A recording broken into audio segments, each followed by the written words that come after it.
Hello everyone, আশা করি তোমরা সবাই অনেক ভালো আছো, সুস্থ আছো। আমরাও ভালো আছি। আজকে হচ্ছে শনিবার আর এখন সময় হচ্ছে 11টা 20। তো এখন থেকে ব্লগটা শুরু করলাম। দেখতে দেখো, আশা করি তোমাদের অনেক অনেক ভালো লাগবে। আজকে সারাদিন কী করি না করি যতটা পারি শেয়ার করার চেষ্টা করবো। তো রান্না বসিয়ে দিয়েছি, অলরেডি হয়েও গেছে। কলমি শাক ভাজা, ঝিঙ্গার পোস্ত, ভাতটা হচ্ছে, আর লাস্টে হবে মাংস। কেন কি আজকে আমাদের বাড়িতে একটু কাজ হচ্ছে আর কি, কাজ মিস্ত্রি দাদারা কাজ করছে। দাদা না ভাই ভালো জানে। দেখাবো তো আমাদের কী কাজ হচ্ছে, দেখাবো তোমাদেরকে আমাদের বাড়ির কী কাজ হচ্ছে। তো ওরা খাবে আর কি, 3 জন। তো ওই জন্য মাংস হবে, মাংসটা লাস্টে হবে, ভাতটা হয়ে যায়। তারপরে সব কিছু সবজি পেঁয়াজ রসুন আদাটা বেটে নিয়েছি, পেঁয়াজটা এবার কাটতে হবে, ঠিক আছে। আর কটমাস এখনও মাংস নিয়ে আসেনি, আমি এদিকে সব রেডি করে ফেলে দিয়েছি। সে আর কি ওদের সাথে এই ইট লাগবে, সিমেন্ট লাগবে, বালি লাগবে, এইসবই জোগাড় জানতেই ব্যস্ত। তো চলো আজকে ভিডিওটা দেখতে থাকো। আজও তোমাদের ভিডিওটা দেখতে অনেক অনেক ভালো, ঠিক আছে। চলো, পোস্ত আর কলমি শাক ভাজাটা হয়ে গেছে, ঠিক আছে। তো চলো, দেখো আমাদের এইখানটাতে এমনি গেছিলো, অনেকটা নিচু ছিল ওদের ওইটা থেকে। তো এটাই আজকে সমান্তরাল হচ্ছে, আর পেছন দিকে একটু কাজ হচ্ছে। এই যে বিট বিছানো হয়ে গেছে, সিমেন্ট বালি মাখানো রেডি হয়ে আছে, এবার মশলা মাখানো হবে, পেছন দিকটা হয়ে যাবে। আর কত বড় হাঁড়িয়ে ভাত, এই দেখো, দেখো মুরগি মাংসের লাল লাল ঝোল। এই যে দেখো মাংসের ঝোল হয়ে গেছে রেডি।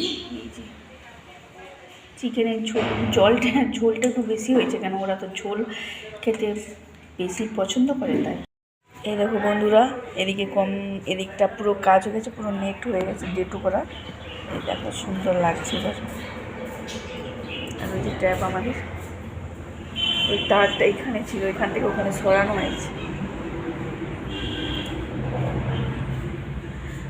চলো, এখন বিকেল কটা, 4টা 20, এই 4টা 15 ছাদে যাবো। ট্রেতে একসাথে 3টা ফুল গাছ বলি, বেগুন গাছ লাগিয়েছি। আর দেখো সব গাছেই ফুল চলে এসছে, এইটাতে আসেনি, এই 2টো গাছে ফুল চলে এসছে, দেখলে এত বড় বড় হয়ে গেছে। দেখো এই গাছই সেই কাকুদের জমিতে আছে, কি বড় বড় হয়ে গেছে। আমার ট্রেতে বলে অতটা লম্বা হয়নি। এই যে দেখো কীরকম বেগুন হয়, যদি হয় নিশ্চয়ই তোমাদের সাথে শেয়ার করব। সব গাছগুলোতেই জল দিয়ে দিয়েছি দেখো, ঠিক আছে। আর সূর্যি মামা এখনও রোদ দিয়ে যাচ্ছে পুরোদমে, আকাশটা পুরো পরিষ্কার। এই দেখো, চলো মোবাইল পরে দেখো। এখন নিচে চলে এলাম এই সবে মাত্র, জামা কাপড় গুড়ি নিয়ে। আর ওই যে কাজটা, ওটা অনেক দিন থেকেই করার কথা বলছিলাম কর্তবসাইকে।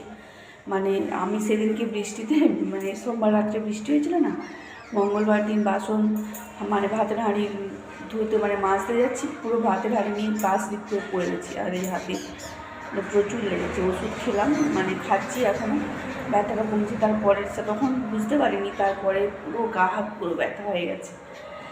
এই হচ্ছে ব্যাপার, ওই জন্য অনেক দিনের কাজটা এতদিন পরে শেষ হলো। তো চলো আজকের ব্লগটা এই পর্যন্ত। ভালো লেগে থাকলে অবশ্যই লাইক কমেন্ট শেয়ার, আর অবশ্যই চ্যানেলটাকে সাবস্ক্রাইব করে নিই। সবাই ভালো থেকো, সুস্থ থেকো, দেখা হচ্ছে নেক্সট একটা ব্লগে।